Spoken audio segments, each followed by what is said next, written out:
Spain ഇപ്പോൾ ഫൈനലിൽ എത്തിയിരിക്കുകയാണ്. സ്പെയിനിൽ ഫ്രാൻസിനെ മറുപടിയില്ലാത്ത 2 ഗോളിന് കീഴടക്കിയാണ് സ്പെയിൻ ലോകകപ്പിന്റെ ഫൈനലിൽ എത്തിയിരിക്കുന്ന വിവരങ്ങളുമായി അഭിജിത്ത് കൂടി ന്യൂസ് ഡെസ്കിൽ നിന്നും ചേരുന്നുണ്ട്.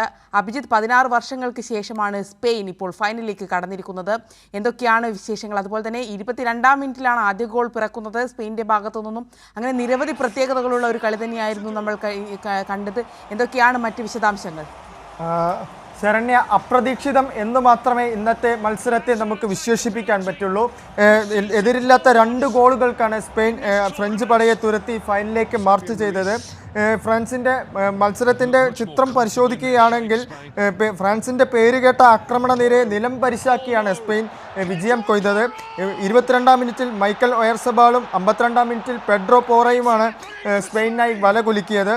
മത്സരത്തിൻ്റെ ചിത്രം പരിശോധിക്കുമ്പോൾ ടൂർണമെൻറ്റിലുടനീളം മികച്ച ഫോമിൽ കളിച്ചിരുന്ന ഫ്രാൻസിന് അവർക്ക് സ്പെയിനിൻ്റെ മുന്നിൽ അടിപതറുന്ന ഒരു കാഴ്ചയാണ് സെമി പോരാട്ടത്തിൽ കാണാൻ സാധിച്ചത്. മത്സരത്തിലുടനീളം വെറുതെ ലക്ഷ്യബോധമില്ലാതെ ഓടുന്ന ഫ്രഞ്ച് ടീമിനെയും നമുക്ക് കാണാൻ സാധിച്ചു. 22-ാം മിനിറ്റിൽ ആദ്യ ഗോൾ വഴങ്ങിയതോടെ ഫ്രഞ്ച് ക്യാമ്പിൽ കടുത്ത നിരാശയാണ് അനുഭവപ്പെട്ടത്. ടൂർണമെൻറ്റിലുടനീളം വളരെ കൂളായി കണ്ടിരുന്ന ഫ്രഞ്ച് കോച്ച് ദീദിയർ ദശാംസിനെ അല്ല ഇന്ന് സ്പെയിൻ മത്സരത്തിൽ കാണാൻ സാധിച്ചത്.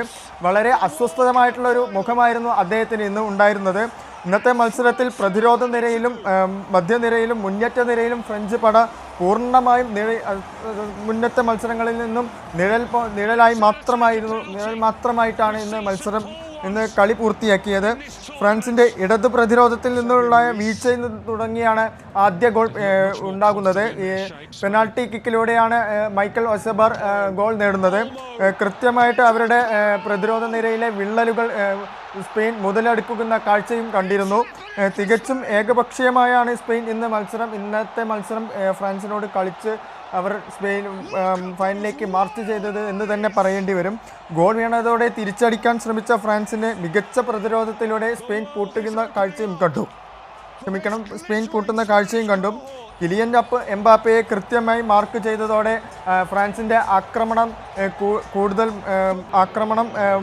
ആക്രമണത്തിൻ്റെ മുനയൊടിക്കുകയും ചെയ്യാൻ സ്പാനിഷ് നിരക്കായി.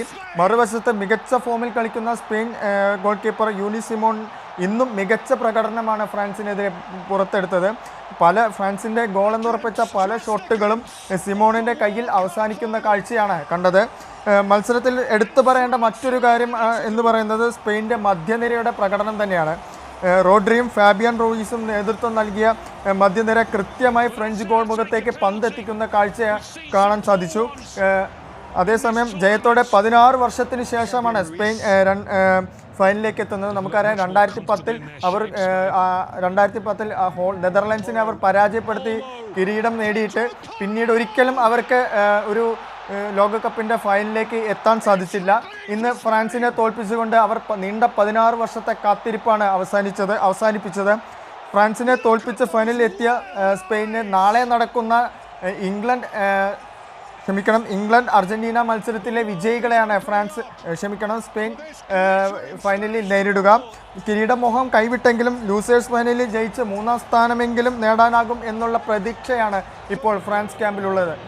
ശരണ്യ, തീർച്ചയായും ആധികാരിക ജയത്തോടെ സെമിയിലെത്തിയ ഫ്രാൻസ് സംഘത്തെ വിദഗ്ധമായി പ്രതിരോധിക്കുക എന്ന ഒറ്റ ലക്ഷ്യത്തോടു കൂടി തന്നെയായിരുന്നു ഇന്നലെ സ്പെയിൻ കളത്തിലിറങ്ങിയത്. അതിനൊടുവിൽ തന്നെയായിരുന്നു സ്പെയിൻ സെമി ഫൈനലിലേക്ക് എത്തിയത്. ഫ്രാൻസിനെ മറുപടിയില്ലാത്ത 2 ഗോളിന് കീഴ്പ്പെടുത്തിക്കൊണ്ടായിരുന്നു സ്പെയിനിൻ്റെ ലോകകപ്പിലേക്കുള്ള ഫൈനലിലേക്കുള്ള ഒരു കടന്നുവരവ് നമ്മൾ കണ്ടത്. വിവരങ്ങളാണ് അഭിജിത്ത് നൽകിയത്.